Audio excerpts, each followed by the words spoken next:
আসসালামু আলাইকুম। হে জগতবাসী, আমি নুসরাত জাহান সামিয়া আবারও আপনাদের সামনে হাজির হইলাম বিশ্বআধ্যাত্মিক জ্ঞান সঞ্চার দরবার শরীফ হইতে আমার পিতা শামীম আলী চিশতির গ্রন্থ থেকে একটি আলোচনা নিয়ে। আজকে আমি আপনাদের সামনে যে আলোচনাটি করব সেই আলোচনাটির হেডলাইন হলো আল্লাহ নেশাগ্রস্ত লোকদের পছন্দ করেন, আবার আল্লাহ নেশাগ্রস্ত লোকদের পছন্দ করেন না। নেশা কত প্রকার, কোন নেশার কথা বলা হইয়াছে, এই নিয়ে কিছু তত্ত্ব আলোচনা। নেশাগ্রস্ত ব্যক্তিরা আল্লাহর বন্ধু হইয়া যান। যতক্ষণ পর্যন্ত কোনো মানুষ নেশাগ্রস্ত না হবে ততক্ষণ পর্যন্ত একজন মানুষ আল্লাহর বন্ধুত্ব অর্জন করতে পারবে না। নেশা করতে করতে এমন এক পর্যায়ে চলিয়া যাবে তখন নিজের মা বাবা, স্ত্রী, কন্যা, সম্পদের কথাও ভুলিয়া যেতে হবে। তখনই সেই লোকটা আল্লাহর শ্রেষ্ঠ বন্ধুত্বে পরিণত হইতে পারবে। এই হলো এক প্রকার নেশা।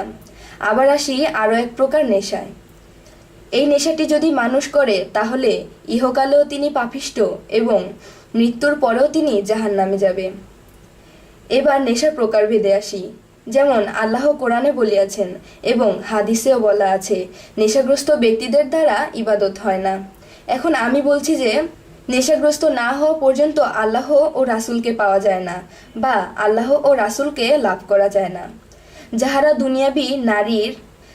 দুনিয়াবী নারীর নেশায় নেশাগ্রস্ত হইয়াছে এবং মাদক গাঁজার নেশায় নেশাগ্রস্ত হইয়াছে এবং দুনিয়াবী সম্পদের নেশায় নেশাগ্রস্ত হইয়াছে, তাহারাই একমাত্র জাহান্নামবাসী এবং মৃত্যুর পরে তাদেরকে জাহান্নামেও নিক্ষেপ করা হবে।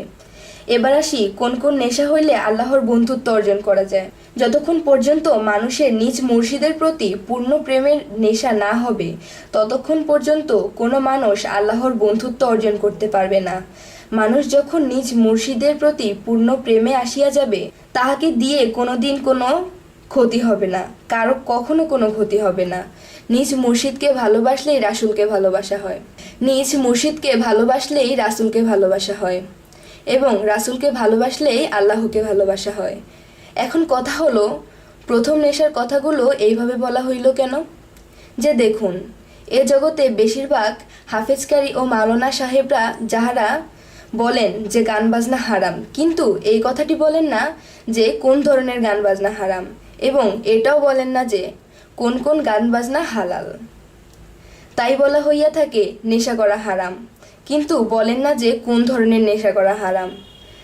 তাই আমি বলতে চাই, আমাদের এই কথাগুলো ভেঙ্গে না বললে মানুষ অবুঝ রহিয়া যায়।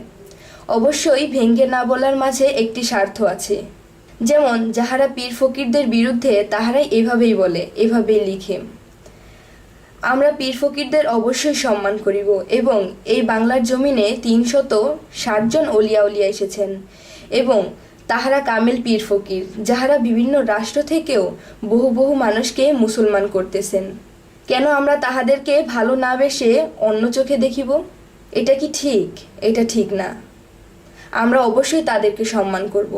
আমাদের চ্যানেলের কথাগুলো আপনাদের ভালো লাগলে আমাদের চ্যানেলটিকে সাবস্ক্রাইব করুন। আমাদের চ্যানেলটিকে সাবস্ক্রাইব করে আমাদের সাথেই থাকুন। এই বলে আমি আমার আলোচনা শেষ করছি। সকলে ভালো থাকবেন, সুস্থ থাকবেন। আল্লাহ হাফেজ।